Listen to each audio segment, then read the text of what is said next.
네, 안녕하세요. 자, 우리 오늘은 눈도 많이 오고 했어요. 여러분들 날씨도 추워졌으니까 감기들 조심하시고요. 자, 우리 지금 등기 절차 총론에서요, 매매를 원인으로 하는 소유권 이전 등기를 중심으로 해서 커다란 지금 등기 절차를 보고 있는데, 자, 우리가 지난 시간까지 3장의 등기 절차와 관련돼서는요, 먼저 등기는 신청에 의해서 이루어진다. 그래서 첫 번째 테마로 신청주의가 있었고요. 이때 신청은 아무나 할 수 있는 것이 아니라 등기를 신청할 수 있는 적합한 자격, 즉 등기 당사자 능력을 가진 사람만이 신청할 수 있다. 이것이 두 번째 테마였죠. 자, 그러면 등기 신청 적격을 가진 사람의 신청에 의해서 이루어지는데 과연 누가 신청하느냐? 이게 이제 세 번째 테마였죠. 등기 신청인에서 원칙적으로 권리에 관한 등기는 등기 권리자, 등기 의무자가 공동으로 신청한다. 이게 세 번째 테마일 거예요. 그러면 등기 권리자, 등기 의무자가 공동으로 신청할 때 빈손으로 가서 신청하는 것이 아니라 제공해야 될 정보, 제공해야 될 서류들이 있었죠. 그래서 첫 번째 이제 신청 정보, 즉 신청서 기재사항이 있었고요. 그 다음에 신청서에 기재된 내용을 증명하기 위한 첨부 정보, 즉 첨부 서류들이 필요하다 해서 신청 정보, 첨부 정보, 즉 등기 신청할 때 제공해야 될 정보들을 배웠어요. 자, 그러면 이 시간에는요, 이제 다섯 번째 테마입니다. 다섯 번째 테마로서, 자, 신청을 하는, 공동 신청을 할 때 등기 권리자, 등기 의무자가 신청서와 첨부 서류를 가지고 이제 등기를 신청하는 방법이에요. 다섯 번째 테마, 이제 마지막 신청 절차에서 마지막 테마가 됩니다. 자, 그러면은 신청정보, 첨부정보를 가지고 등기를 신청하는 방법은요, 직접 신청정보, 첨부정보를 가지고 등기소에 방문하여 직접 제출하는 방문 신청일 거예요. 근데 지금은 등기가 전산화가 돼가지고 반드시 방문할 필요 없이 집에서 인터넷으로 송신해 버릴 수도 있습니다. 신청정보와 첨부정보를 인터넷으로 보내는 방법이 있는데 이것이 전자신청이에요. 즉 등기를 신청하는 방법은 방문신청과 전자신청 두 가지가 있습니다. 자, 그럼 먼저 방문신청부터 보도록 하죠. 자, 방문신청은요, 신청인, 물론 대리인도 등기를 신청할 수 있죠. 이 사람들이 직접 등기소에 출석하여 즉 신청정보나 첨부정보를 이제 제출하는, 제공하는 방법이 바로 방문신청이 됩니다. 자, 지금 인문 강의니까요, 개념 중심으로 커다란 흐름을 좀 기억하시면 됩니다. 자, 방문 신청의 방법 해가지고요. 자, 우리가 방문 신청을 하게 되면 직접 등기소 가서 신청서를 작성을 하잖아요. 이렇게 신청서를 작성을 합니다. 등기 신청서가 있겠죠. 신청서의 기재사항을 다 적은 다음에 우리 여기에 등기 의무자, 등기 권리자란이 있죠. 그래서 등기 의무자, 즉 갑에게서 을에게로 소유권을 이전을 한다 그러면은 등기 의무자는 갑이 될 것이고요. 등기 권리자는 이제 을이 되겠죠. 자, 그러면 신청을 할 때는 내가 이런 등기를 신청하려는 그 의사를 표시해야 되겠죠. 의사를 표시해야 돼요. 자, 의사 표시하는 방법으로 보통 일반적으로 이제 도장을 찍는 거죠. 이것이 의사표시죠. 우리가 매매에 있어서도요, 매매가 성립되기 위해서는 세 가지 요건이 필요하죠. 매매는 대표적인 법률행위니까 그 법률행위가 성립되기 위해서는 무엇을 얼마에 파는지, 법률행위의 내용, 그렇죠? 내용, 그 법률행위의 목적이 있죠. X 물건을 10억 원에 판다. 그 다음에는 당사자가 있어야 되죠. 매도인, 매수인. 매도인이 갑이고 매수인이 을이다라고 하면 매도인과 매수인, 당사자가 있어야 되고, 당사자와 목적, 위에 또 뭐가 필요해요? 의사 표시가 있어야 되죠. 갑이 X 물건을 10억 원에 팔겠다는 의사를 표시해야 되고, 을이 X 물건 10억 원에 사겠다는 의사를 표시해야 되죠. 의사 표시는 어떻게 합니까? 우리가 계약서로 보면은 토장을 찍는 거죠. 팔겠다라고. 그래서 갑과 을이요, 사겠다, 팔겠다 이렇게 도장을 찍어야 이제 의사가 표시가 되는 것이고 계약이 성립되는 것이지, 갑이 계약서 다 쓴 다음에 나 도장 안 찍을래, 나 안 팔래, 도장 안 찍을래 해버리면 계약은 성립되지 않죠. 마찬가지로 등기를 신청할 때도요, 신청 의사가 표시가 돼야 됩니다. 그래서 도장을 보통 찍게 되는데 반드시 도장을 찍는 것이 아니라 요새는 서명만 해도 되는 거죠. 그래서 날인, 기명이라는 건 이름을 쓰는 것을 말하는 거죠. 이름 적고 이름 있고 그다음에 이제 도장을 찍고요. 아니면 이제 서명하는 방법으로 이제 신청 의사를 표시합니다. 그래서 방문 신청할 때는요, 기명날이나 이제 서명을 하게 되는 거죠. 자, 밑에 동그라미 2번 보시면요, 자, 전자 표준 양식에 의한 신청이라는 것이 있어요. 자, 전자표준 양식, 여기 전자라는 말이 있으니까 이것이 전자신청의 일종이냐 이렇게 오해를 할 수가 있는데요. 우리가 전자표준 양식에 한 신청이라는 것은요, 우리가 직접 가가지고 등기소 가서 신청서를 적다 보면은 우리 글씨를 잘 쓰면 모르겠는데 글씨를 내가 잘 못 쓴다 그러면은 쓰다가 뭐 또 오타가 발생하면 찍고 다시 쓰고 힘들잖아요. 자, 그래서 신청서를 이제 작성하는 방법이요. 먼저 인터넷에 들어가 가지고요, 그 양식을 다운받습니다. 표준 양식이 있어요. 그래서 인터넷 들어가서 전자적으로요, 그 양식을 다운받습니다. 그래서 전산정보 처리 조직에 의해서 신청 정보를 이제 입력을 해요. 그러니까 양식을 다운받은 다음에 컴퓨터 상에서요, 신청 정보를 다 입력을 합니다. 기입을 해요. 양식을 다운받아가지고. 자, 기입을 한 다음에 이것을 인터넷으로 송신을 해버리면, 인터넷으로 바로 신청을 해버리면 전자신청이 될 텐데요. 다 기입한 다음에 이것을 출력을 해요. 출력. 입력한 내용을 출력을 한다는 거죠. 출력해가지고, 그 출력한 다음에 거기다가 도장을 찍어요. 도장을 찍어서 그걸 등기소에 갖다 제출을 해요. 그럼 이건 방문신청이겠습니까? 전자신청이겠습니까? 방문신청의 일종이 되는 거죠. 그러니까 신청서만 전자적으로 다운받아가지고 기입한 다음에 출력해서 도장 찍어서 제출하는 거예요. 자, 이것은 방문신청의 일종이지 전자신청이 아닙니다. 그러면 이것은 실익은 방문신청이냐 전자신청이냐 구별하는 실익은 가장 중요한 것은 여기에요. 우리가 대리를 통해서도 등기를 신청할 수가 있는데 방문신청 같은 경우는 대리인의 자격에 제한이 없지만은 전자신청 같은 경우에는 자격자 대리, 즉 변호사나 법무사만 대리할 수 있다라고 했죠.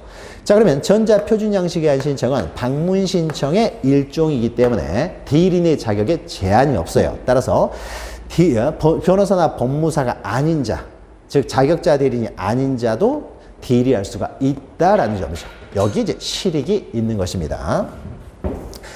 자, 그래서 방문 신청 같은 경우에는요, 이제 뭐 서명을 하거나 이제 기명 날인하는 방법을 하게 됩니다. 자, 그런데 이제 세 번째 방문 신청에서 이제 가장 특별한 내용이 뭐냐면요. 자, 인감증명에 제출해 가지고요. 우리 책에 보시면은 172페이지 보시면 인감증명 제출이 있죠. 자, 이때 도장을 찍는데요. 가백에서 을 앞으로 이전 등기람에 있어서요. 도장을 찍는데 만약 을이라는 사람이요, 갑에 아무 막도장이나 찍어가지고요, 갑은 판 적도 없는데 막도장 찍어가지고 신청서 제출해서 가백에서 을 앞으로 이전돼 버리면 이거는 무효인 등기가 되는 거죠. 그래서 정말로 갑이 신청하려는 의사가 있었는지를 확인을 해야 돼요. 정말 갑이 찍은 도장이 맞는지를 확인할 필요가 있죠. 자, 그래서요, 갑은 도장을 찍을 때 일정한 등기 신청서에는요, 반드시 갑만이 찍을 수 있는 도장, 인감 도장을 찍도록 합니다. 자, 인감 도장은 갑만이 찍을 수가 있죠. 갑만이 가지고 있고, 그래서 인감 도장을 찍도록 해요. 정말 갑이 신청한 거 맞는지를 확인하기 위해서.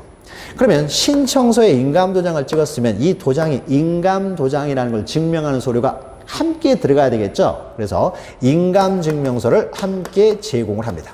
인감증명서도 함께 첨부 서류로 제공을 해야 된다는 거죠. 자, 그러면 이때요, 을도 인감도장을 찍어야 되냐? 자, 그건 아니에요. 을은 권리를 취득하는 사람이죠. 이득을 보는 사람이니까 이렇게 인감도장, 그 진실한 의사, 진정한 의사까지 그렇게까지 엄격하게 확인하지는 않고요. 그러나 갑에게서 을로 이전이 됐을 경우에 갑은 권리를 잃게 되는 등기 의무자이기 때문에 이 사람의 의사만 정확히 확인하면 되겠다. 정말로 갑으로부터 갑의 의사에 의해서 이전이 되는 게 맞는지를 확인하기 위해서 갑은 인감도장을 찍도록 하고 거기에 대한 증명정보로 인감증명서를 제공하도록 합니다. 자, 그래서 일정한 등기, 모든 등기가 아닙니다. 일정한 등기의 그 신청서에는 반드시 인감을 날인하도록 하고 그 첨부정보로 인감증명을 제공하도록 합니다. 그러면 인감증명서는요, 자, 인감을 먼저 신고를 하죠. 그래서 인감증명서는 동사무소로부터 이제 인감증명을 발급받을 텐데, 인감증명은 두 종류가 있어요. 자, 매도용과 기타의 두 가지가 있어요. 그래서, 자, 매매를 통해서, 매매를 원인으로 이전 등기할 때는요, 반드시 매도용 인감증명서를 제공을 해야 돼요. 그럼 매도용 인감증명서는 좀 보통의 인감증명서보다는 좀 복잡하게 돼 있어요. 그래서 갑이 인감증명을 청구하게 되면 매도용 인감증명이다라고 하면은요, 매수인 누군지 이런 것까지 다 기입을 합니다. 그런데 매매를 원인으로 소유권 이전 등기가 아니라면요, 인감증명이 다 동일하게 생겼어요. 동일하게 생겼습니다. 그래서 매매를 원인으로 이전 등기라는 것을 제외하고는요, 그 용도와 다른 인감증명을 제공해도 상관없어요. 그러니까 매도용하고요, 기타하고 딱 두 종류밖에 없어요. 그래서 동사무소 가가지고 인감증명서 떼러 왔습니다. 그러면은 동사무소에서 딱 이것만 물어봐요. 매도용입니까? 아닙니까? 그럼 매도용이면 매도용 인감증명. 그 이외에는 다 동일하게 생겼어요. 어차피 다른 용도로도 사용할 수 있으니까. 자, 인감증명을 제공합니다. 근데 인감이라는 것이 변경될 수가 있잖아요. 그래서 인감증명서 제출할 때는 3개월 이내의 것을, 최근의 것을 제공하도록 하는 거예요. 자, 그런데 전자신청을 하는 경우에는 이제 전자신청을 보죠. 방문신청은 직접 서류를 제공을 하기 때문에 여기 이제 그 서류 신청서에 도장을 찍게 되는데 전자신청 같은 경우는 인터넷으로 송신을 해요. 그럼 컴퓨터 모니터에 도장을 찍을 수는 없잖아요. 도장을 찍진 않기 때문에 이 인감도장을 대체하는 것으로서요. 전자신청 같은 경우는 도장을 찍지 않고요. 전자서명을 하죠. 서명을 합니다. 인터넷에 컴퓨터 모니터에 도장을 찍을 수 없으니까 대신에 전자 서명하는 방법으로 도장을 대신하고 있어요. 그럼 전자 서명이 뭐냐면은요, 자기만 알고 있는 공인인증서 비밀번호 있죠. 그러니까 요새는 이제 공인인증서도 종류가 다양하게 되기 때문에 보통 이제 인증서 정보. 나만 알고 있는 비밀번호 있잖아요. 뭐 특수문자, 뭐 영문, 숫자 사용해서 만들어진 그 인증서 정보. 그래서 맨 마지막에요. 나만 아는 비밀번호. 즉, 우리가 인터넷 뱅킹 같은 거 할 때도 마찬가지죠. 맨 마지막에 자기만 알고 있는 그 인증서 비밀번호 적잖아요. 자, 인증서 정보. 이것이 전자서명이라고 하고요. 이 전자서명이 인감을 대체를 하는 거예요. 대체를 하기 때문에요. 전자신청을 할 때는 요게 도장을 대체하기 때문에 전자신청을 할 때는요. 도장을 찍지 않으니까 인감도장은 뭐 이렇게 제공할 필요도 없고요. 인감증명서도 제공할 필요가 없는 거죠. 즉, 인감증명서 대신에 이 전자서명이 이를 대체하기 때문에 인감증명을 제공할 필요가 없다는 거죠. 인증서 정보만 제공하면 됩니다. 자, 그래서 전자신청의 경우에는요, 인증서 정보가, 법인 같은 경우는 전자증명서가 이거 비슷한 거예요. 그러니까 개인은 이제 인증서고, 자, 이것이 인감을 대체하기 때문에 인감증명을 따로 제출하지 않는다. 여기에 또 이제 전자신청과 방문신청을 구분하는 실익이 있습니다. 자, 그러면 이때요, 인감증명서를 제출하는 경우는 일정한 등기요금만 제공한다고 했는데 어떤 경우만 제공하느냐에서요, 우리 법에서는 173페이지 보시면요, 이 8가지 등기를 할 때는 인감증명을 제공하도록 하고 있습니다. 근데 8가지가 나오게 되는데요. 이 중에서 우리가 다 알 필요는 없고요. 시험 문제가 나오는 것은요. 주로 1번, 2번이에요. 1번, 2번이 나오기 때문에 1번, 2번 기억하시고요. 그 다음에 나머지 내용에서는 혹시나 하는 마음에 이제 6번, 7번 이 2개. 그래서 한 4개 정도만 기억하시면 됩니다. 나머지는 굉장히 복잡한 내용이어서 시험 문제에 출제하기도 좀 어렵습니다. 까다로운 내용이다 보니까 나머지 내용은 넘어가시고 1호, 2호, 6호, 7호만 알고 계시면 되는데, 자, 지금은 입문 강의이기 때문에 요거는 가등기, 2호는 가등기와 관련됐어요. 그래서 가등기를 우리가 배우질 않았기 때문에 지금은 넘어가고요. 1호에 있는 내용, 동그라미 1번만 좀 보죠. 자, 동그라미 1번 뭐라고 되어 있냐면요. 자, 소유권의 등기 명의, 등기 의무자로서 등기를 신청하는 경우에 그 등기 의무자의 인감증명. 말은 굉장히 길게 되어 있지만요. 쉽게 말하면요. 이런 거요. 그 등기 의무자가 소유 명의인일 때 그 소유 명의인의 인감증명 첨부하라는 거예요.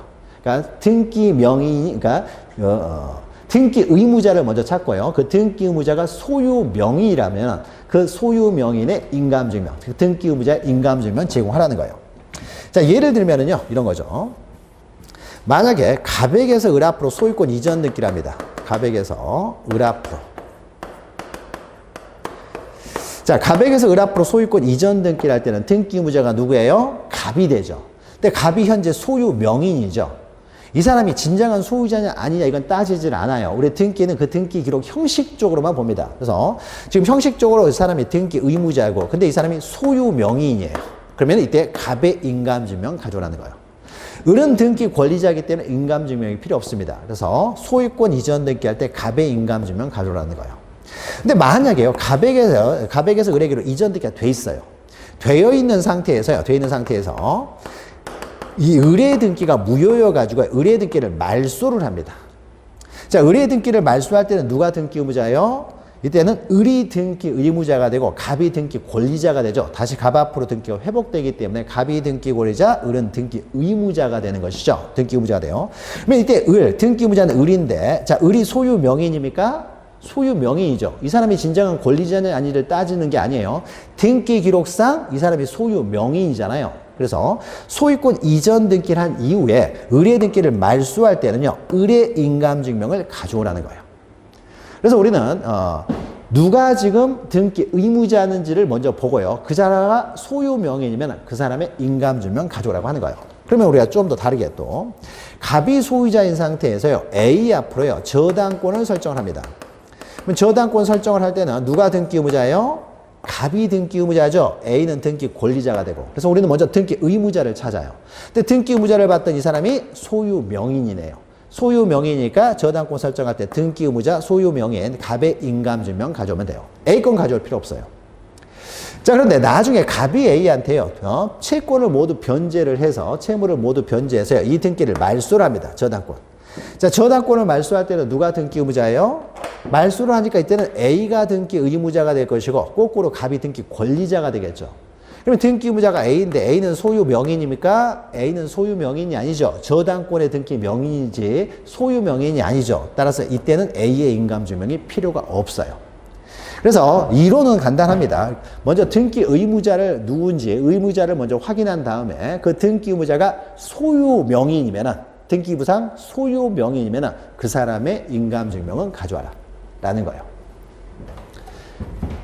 자, 1호가 가장 중요하고요. 나머지는 아주 중요한 건 아니기 때문에 1호만 지금은 좀 볼 거예요. 자, 그래서 일정한 등기에 있어서는 이렇게 인감도장을 찍고 인감증명을 첨부해야 되는 경우가 있다라는 거죠. 그러나 전자신청 같은 경우는 인감증명이 필요가 없죠. 인증서 정보, 즉 인증서 비밀번호를 적으면 이걸로 대체를 하니까요. 자, 방문신청은 이 정도 개념 정도 정리하고 넘어가시고요. 자, 넘기시면 이제 전자신청이 나옵니다. 전자신청. 전자신청은요, 인터넷으로 이제 송신하는 거예요. 인터넷으로 보낸다. 집에서 인터넷으로 신청하는 것이 전자신청이 됩니다. 자, 전산정보 처리 조직을 이용하여 컴퓨터를 이용한다는 거예요. 그래서 인터넷 이용해가지고 신청정보, 첨부정보를 이제 보내버린다. 송신한다는 거죠. 자, 이런 것들을 우리는 전자신청이라고 합니다. 자, 그러면 전자신청의 방법과 관련돼 가지고요. 전자신청 방법과 관련돼서 당사자, 자, 등기권리자, 등기의무자 당연히 전자신청 할 수가 있습니다. 원칙적으로. 외국인도 외국인 등록이 돼 있으면은 전자신청이 가능해요. 다만 대리인은 우리가 앞에서 했죠. 자격자 대리인만 대리할 수가 있어요.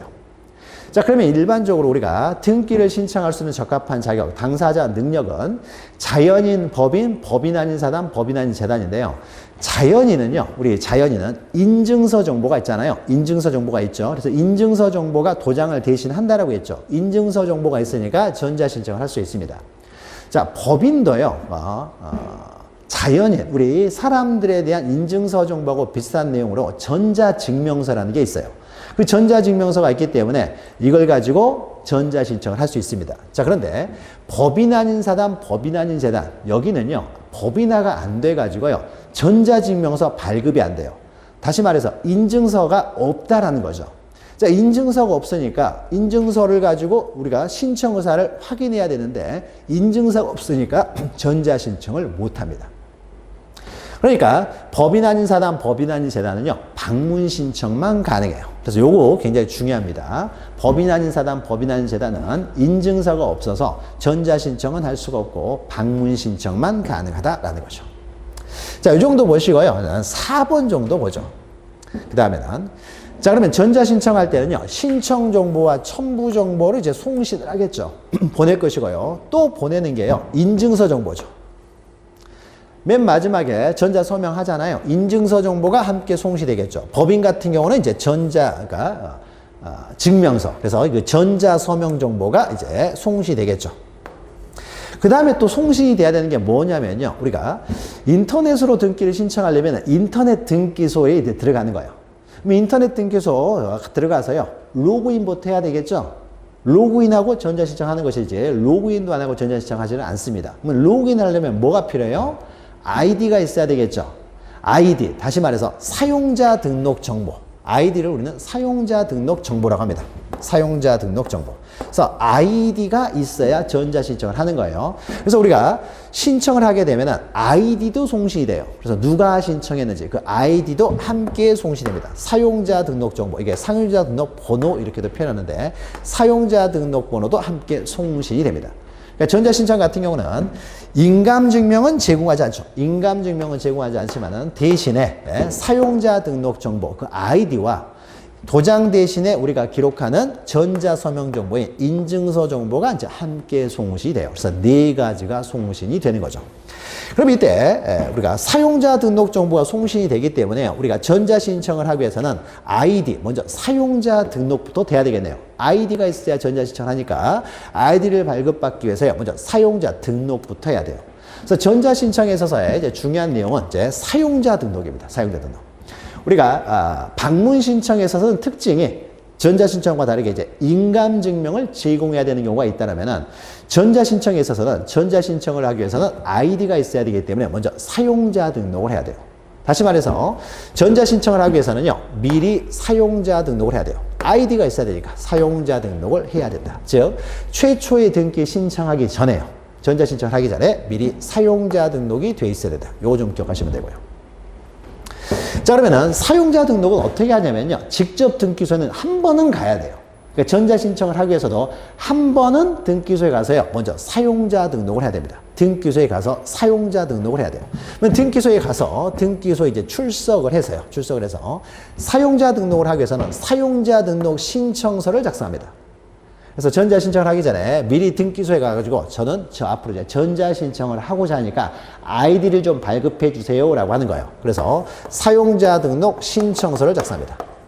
이건 등기 신청서가 아니라 사용자 등록 신청서예요. 사용자 등록을 하기 위한 신청서. 그러면 갑이라는 사람이 사용자 등록을 신청하러 간다라고 하면은요, 갑이라는 사람이 사용자 등록 신청서를 쭉 기재한 다음에 내가 신청하러 왔습니다라고 갑 이름을 쓰겠죠.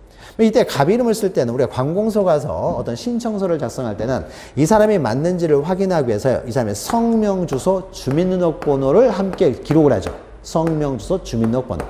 따라서 이 사람의 성명, 주소, 주민번호가 또 정확하다는 것을 증명하기 위해서 항상 신청서 들어가면은 신청서 기재 내용을 증명하는 첨부 서류가 들어가는 거죠. 그래서 갑의 성명, 주소, 주민번호가 정확하다는 걸 증명하기 위한 주소 증명정보.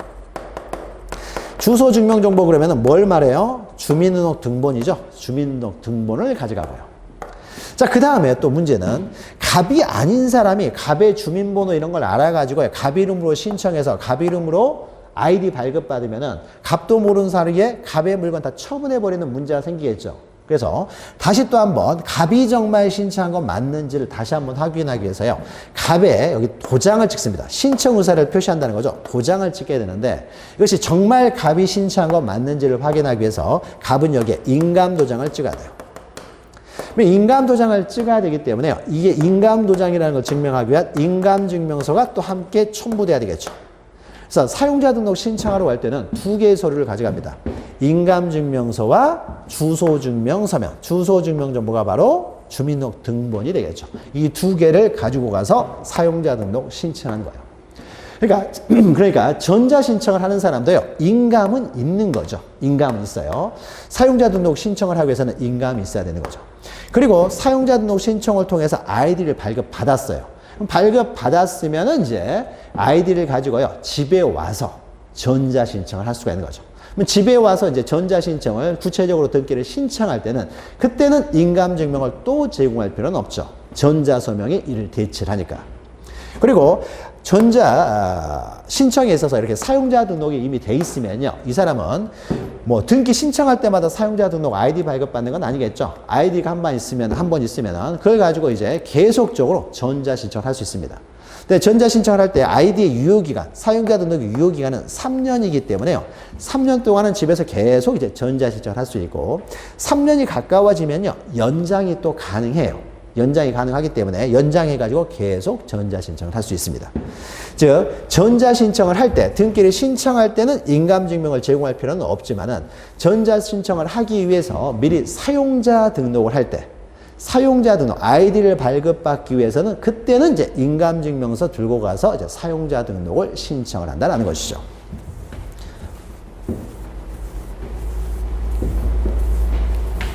그래서 전자신청과 방문신청에 대해서 살펴봤는데 시험 문제는 오히려 방문신청보다는 전자신청이 중요하고요. 전자신청에서 중요한 것은 이제 또 사용자 등록, 또 우리가 앞에서 했던 법인 아닌 사단, 법인 아닌 재단은 전자신청을 할 수 없다. 이런 거 잘 기억하시면 됩니다.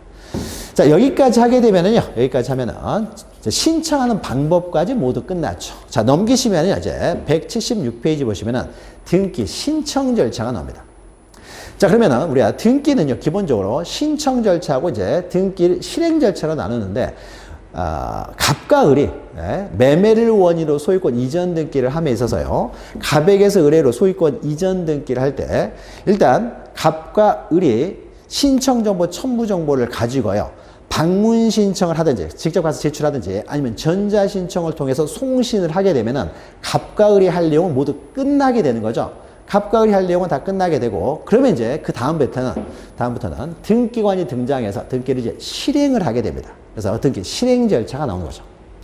다시 이제 보면은요, 만약 갑이 소유자인 상태에서요, 갑에게서 을에게로 매매를 원인으로 소유권 이전 등기를 하고자 한다라고 하면은 원칙적으로 갑과 을의 공동으로 신청하는 거죠. 물론 갑과 을은 등기를 신청할 수 있는 자격이 있어야 될 것이고, 자격이 있는 사람의 신청에서 이루어지는데, 등기 신청은 원칙적으로 등기 권리자, 등기 의무자가 공동으로 신청한다. 이때 공동으로 신청할 때는 신청정보, 첨부정보를 가지고 와야 되고, 이때 신청정보, 첨부정보를 가지고 직접 등기소 가서 방문 신청을 하든지, 아니면은 인터넷으로 전자신청을 하게 되면은 갑과 을이 할 내용은 다 끝나게 되는 것이고, 그러면 이제는 비로소 이제 등기관이 등장을 해서요, 등기를 실행하는 절차가 진행이 됩니다. 자, 그러면서 지금부터는 등기 실행 절차를 봅니다.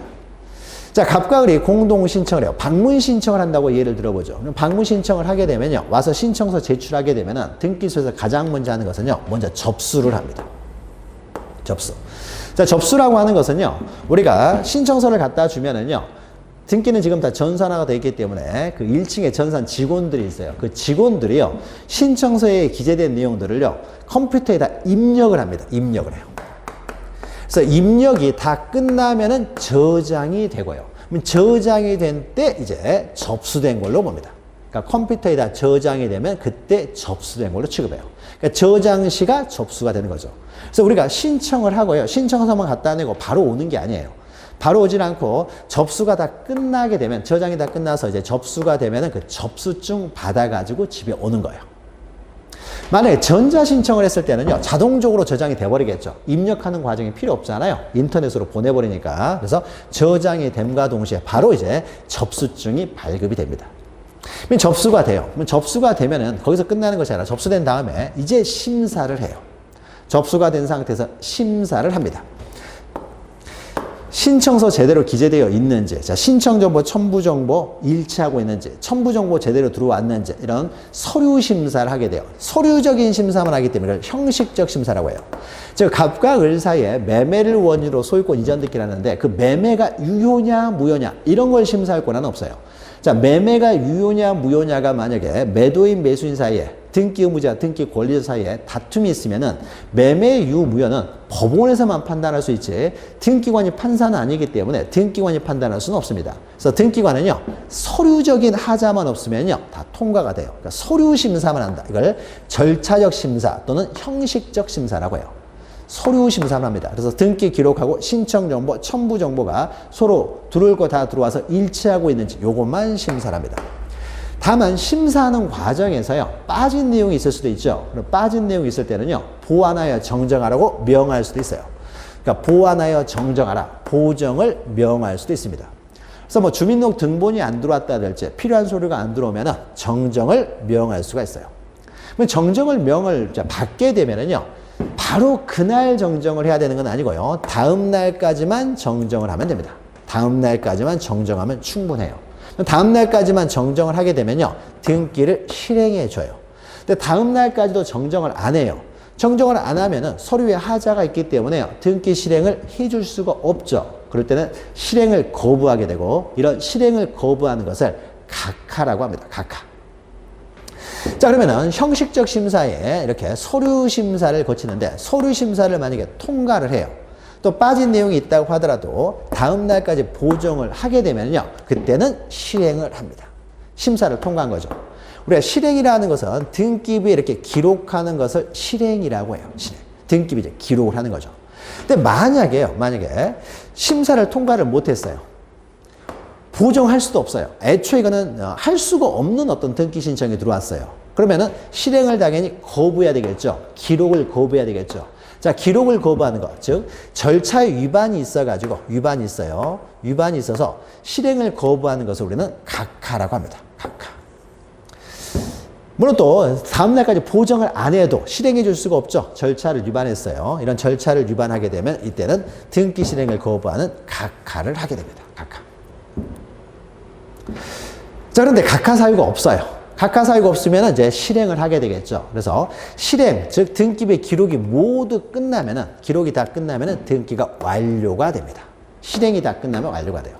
근데 실행이 다 끝나면 완료가 되는데 등기부에 기록만 했다고 완료가 되는 건 아니고 여기 식별 번호를 기록해야만이 등기가 완료되는데 이때 식별 번호는 뭐냐면요. 우리가 등기소에 가면은 등기관이 한 명만 있는 건 아니죠. A 등기관, B 등기관, C 등기관 이렇게 있으면은요.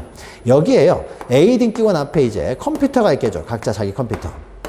공무원의 컴퓨터들은요, 다 보안 비밀번호들이 있어요. 보안 번호들이 있어가지고 비밀번호가 있어서 A라는 사람이 그 비밀번호를 풀고 사용하는 거예요. 당연히 A는 알고 있겠죠. 그럼 자기 컴퓨터만 사용할 수가 있는 것이지 B라는 사람이 남의 컴퓨터 가서 사용을 할 수는 없습니다.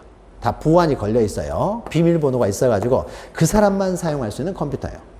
그러면은 여기 이 컴퓨터 안에는요 또 식별 번호라는 게 있어요. 내장돼 있습니다. 내장돼 있어요. 공무원이 가지고 있는 컴퓨터들은요 그 컴퓨터마다 식별 번호들이 다 틀려요. 내장돼 있습니다. 그래서 A라는 등기관이 만약에 등기를 완료한 다음에 완료 버튼을 딱 클릭을 하게 되면요, 완료 버튼을 클릭하면 이 컴퓨터에 내장되는 식별 번호가 딱 부여가 돼요. 식별 번호가 부여가 돼가지고 이 등기를 누가 했는지 알 수 있게 돼요. 그래야 나중에 등기가 잘못됐을 때 책임을 물을 수가 있잖아요. 자, 그래서 공무원이 어떤 행위를 할 때는요, 그 행위를 함과 동시에 그 컴퓨터에 있는 식별 번호가 자동적으로 부여가 됩니다. 그래서 누가 이 행위를 했는지 알 수 있게 해줘요. 그래야 책임을 이제 따질 수가 있으니까요. 자, 그래서 A라는 사람이 등기를 다 기록을 한 다음에 완료 버튼을 클릭을 하면요, 여기 내장된 식별 번호가 기록이 돼요. 그래서 누가 이 등기를 했는지 알 수 있는 조치까지 모두 끝났을 때 비로소 완료가 되는 거예요. 그래서 완료 버튼을 클릭해서 완료가 됐다고 하더라도 전산 오류로 식별 번호가 기록이 안 돼 버리면요, 이것은 완료가 된 게 아니에요. 그래서 식별 번호가 기록됨으로써 누가 이 등기를 했는지 알 수 있는 조치까지 모두 끝났을 때 등기가 완료가 됩니다. 자, 다만요, 등기 완료와 관련돼서 자, 갑과 을이라는 사람이 등기를 신청을 했다가 자기의 신청을 철회할 수도 있는 거죠. 처음에는 신청했다가 그냥 없었던 걸로 해주세요. 철회할 수가 있어요. 완료돼 버리면은 철회를 못 합니다. 완료되면은 효력이 발생해 버리기 때문에 그때는 철회를 못 해요. 그럼 우리가 앞에서 잠깐 설명한 게 있었죠. 완료를 하게 되면 언제로 소급해서 효력이 발생합니까? 완료된 때 효력이 발생하는 것이 아니라 접수 시로 소급해서 효력이 발생한다고 했죠. 우리가 예전에 공부를 했던 거죠. 완료된 때부터 효력이 발생하게 되면은 접수된 다음에 내가 먼저 신청해서 접수가 되는데 나중에 신청해서 접수된 사람을 먼저 등기관이 완료해 가지고 그 사람이 선순위가 되게 해서는 안 되겠죠. 그 심사하는 과정에 시간이 좀 걸리기 때문에 이 사이에 등기관이 등기 순위를 조작하는 걸 막기 위해서 등기가 완료가 되면은요, 접수시로 소급해서 효력이 발생하도록 하는 거죠. 그래서 먼저 접수된 사람이 항상 우선되도록 접수시로 소급해서 효력이 발생해요.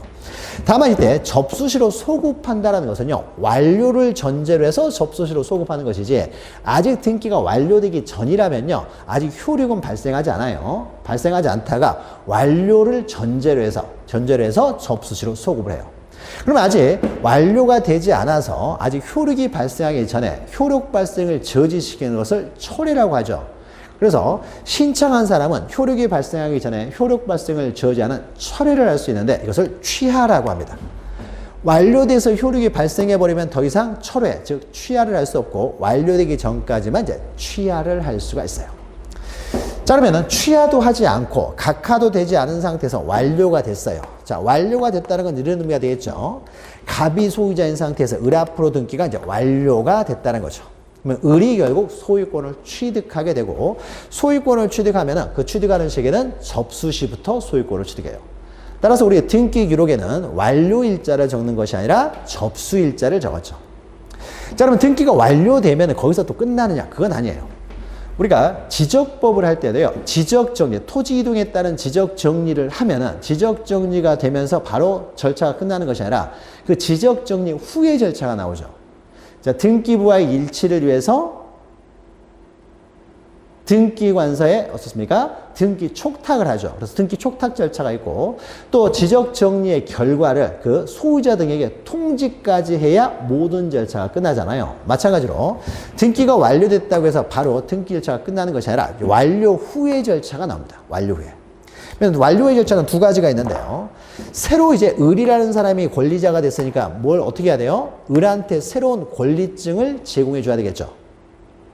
자, 신청할 때는 갑이 가지고 있는 권리증을 제공하는 거죠. 등기부자, 갑이 권리증 가지고 있을 테니까 갑의 등기필 정보, 권리증을 제공을 하는 것이고요.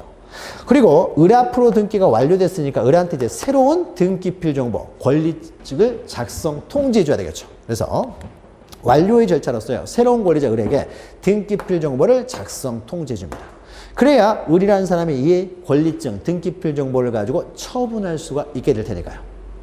그리고 또 마지막으로요, 이제 갑과 을의 공동 신청에서 이루어졌으면 그 신청했던 사람들, 그 모든 사람들에게 당신들이 신청한 대로 등기가 완료되었다라는 등기 완료 통지래요. 등기 완료 사실, 등기 완료됐다는 사실을 이제 알려준다는 거죠. 그럼 이때 등기 완료 통지는요, 갑을 신청인에게만 하는 건 아니고, 자, 소유자가 갑에게서 을로 바뀌었으니까요, 지적 공부도 지적 정리, 즉 소유자 정리를 해야 되겠죠. 소유자 정리를 하도록 지적 소관청에도, 그러니까 대장 소관청이 되겠죠. 지적 소관청에도 통지를 합니다. 소유권이 가장 먼저 변경되는 서류가 등기부가 되기 때문에 지적 소관청에도 통지를 하고요. 소유자 정리하세요 라고 통지하고, 그리고 갑에게서 을로 소유권이 넘어갔으니까 세금도 걷어야 되겠죠. 갑에게 양도소득세 걷어야 될 거 아니에요. 그래서 세무서장에게도 세금 거두세요 라고 해가지고 또 통지를 합니다. 그러니까 등기 완료 통지는 여기저기 다 통지를 하는 거예요. 신청했던 사람, 다른 관공서들 이런 데도 다 그 완료 사실을 통지까지 하게 되면은 모든 절차가 끝나게 됩니다. 끝나게 돼요.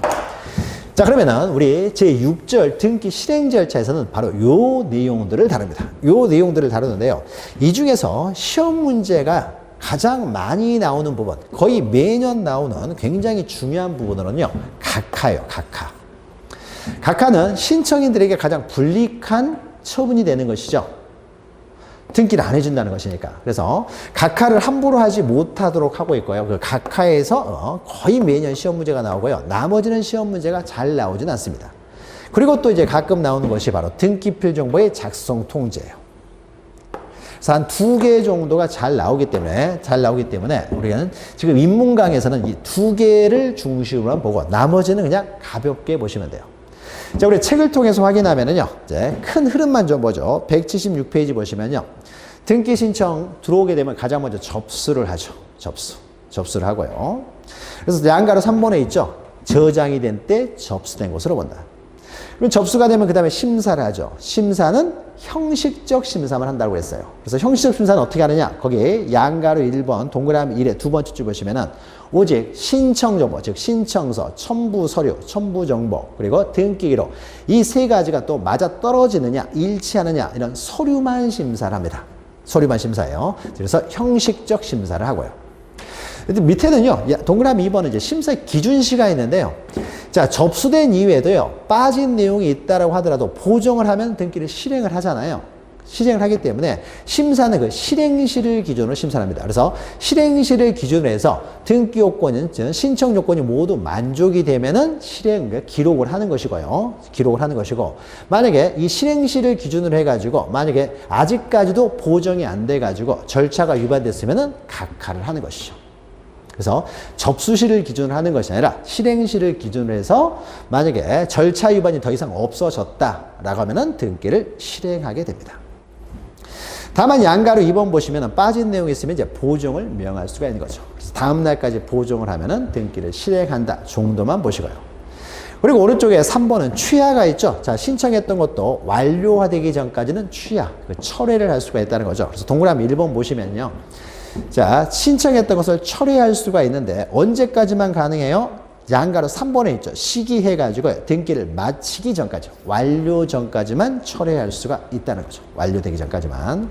그럼 밑에 신청의 방법, 취하는 방법에서요. 자, 취하를 누가 합니까? 신청했던 사람이 취하를 하는 거잖아요. 그래서 신청 방법과 동일하게 취하를 해요. 즉, 방문 신청을 했을 경우에는 방문 신청을 철회할 때는, 취하할 때는 직접 방문해서 취하서를 작성을 하고요. 전자 신청했던 걸 철회하려면요. 이제 인터넷 등기소 로그인하고 들어가서 사용자 인증 받아서 로그인하고 들어가서 취하 버튼에 클릭을 하면 됩니다. 그래서 신청인이 취하를 하기 때문에 신청 방법과 동일한 방법으로 취하를 할 수가 있다는 거죠. 자, 요 정도만 보시고요. 요 정도만 보시고 중요한 것은 넘기시면 각하라고 했죠. 각하. 그 다음에 이게 가장 중요하고, 그 다음에 등기필 정보의 작성 통지, 요것도 이제 좀 알고 계셔야 되는데, 가장 중요한 게 각하이기 때문에요. 각하는 중요하기 때문에 우리가 각하 잠시 쉬었다가요. 각하에 대해서는 좀 더 자세히 보도록 하겠습니다. 자, 잠시 쉬었다가요. 178페이지에 실행 절차에서 가장 중요한 각하 절차를 잠시 후에 보도록 하죠. 잠시 후에 뵙겠습니다.